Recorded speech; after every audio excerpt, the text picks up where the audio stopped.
Mengke nak teng akhirat Pak diceritake teng riwayat niki. Teng akhirat niku yauma yafirul mar'u min akhihi min ummihi wa abihi wa sahibatihi wa bani likulli imri'in minhum yauma idzin sya'nu yughni. Dingendikake mengke teng akhirat wong-wong do padha mlayu, bapak mlayu saka anake, anak mlayu saka bapake do bingung geger genjik dhewe-dhewe. Teng mriku mengke diceritake niku teng akhirat niku mengke tiang-tiang digolongke tiang niku tiga. Siji wong sing blas gak tau ngamal kesaenan sama sekali, tidak pernah berbuat baik sama sekali alias gawe dosa terus. Nomor kalih tiang niku sing kadang gawe dosa kadang gawe ganjaran ngamal soleh. Sing nomor tiga tiang-tiang sing resik saking dosa.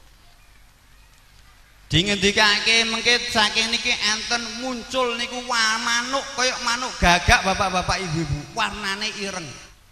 Sing wong-wong gawe dosa ora tau golek gawe ganjaran iki disaut dicemplungke teng nerakane Gusti Allah. Akhirnya muncul meleh tiang sing kadang niku nonton ulama, kadang nonton wong wedok adus, kadang maca Al-Qur'an, kadang metani tangga ya an. Mriki enten Bu nggih sing metani tangga. Kathah Mas bener. Lah petan lho karo kata kancane lho. Sak desa teko kono dipetani kabeh. Mbak Ayu kae apa pelit kae. Lah tiang-tiang ngeten niki disaut, dicemplungke teng nerakane Allah Subhanahu wa taala. Mengke nak pun resik dosane nembe jeblongke teng surgane Allah. Lah tiang-tiang sing ngamal kesaenan niki enten pengumuman supaya ngadeg Hamadun wong sing biasane muji-muji marang Allah. Mula bapak-bapak ibu-ibu kita biasake teng setiap saat keadaan kita muji-muji Allah. Insyaallah Pak nggih.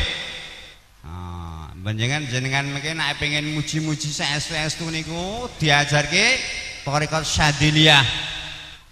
Imam Syadzili niku tarekate niku ajarane syukur marang Gusti Allah. Imam Syadzili niku tarekate niku nak wong syukur cangkeme alhamdulillah, tutuke alhamdulillah, atine ora alhamdulillah jenenge maksiat. Ngono.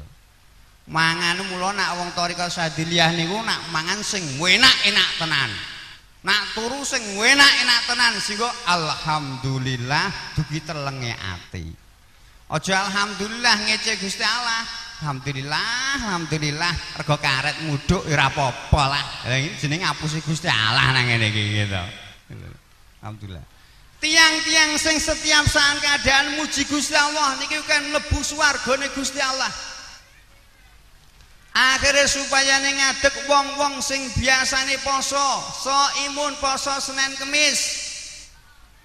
Biasanya nyeneni Kang Kemis, Bu. Bapak-bapak nyeneni Kang Kemis biasanya, Pak. Wah, gitu. Nak saged, Pak, supados anake awake dhewe saleh, mang jenengan istiqomahke poso Senin Kemis. Nggih, insyaallah anake jenengan insyaallah dibarokah dening Allah Subhanahu wa taala. Amin. Sing biasane poso Nabi Daud supaya mlebu swarga, sing biasane salat tahajud supaya mlebu swarga. Sing golongan ketiga wong-wong sing alim, wong sing fakih disetop dening Gusti Allah. Kif mandeka sira. Lho, kancane kon mlebu swarga malah mandek iki piye to ki? Didangu saiki kowe nyafaatono wong-wong marang sak kerapmu. Masya Allah. Bapakmu syafaatono lebokke nang swarga. Mbahmu syafaatono lebokke teng swarga. Minim Pak wong 10 tiyang ke nyafaati. Masya Allah. Niki barokahe wong ngalim Pak. Mula anake jenengan niki mlebu madrasah niki syukuran Pak. Syukuran niku kudune niku mbleh wedhus ajane nggih to Pak Mana.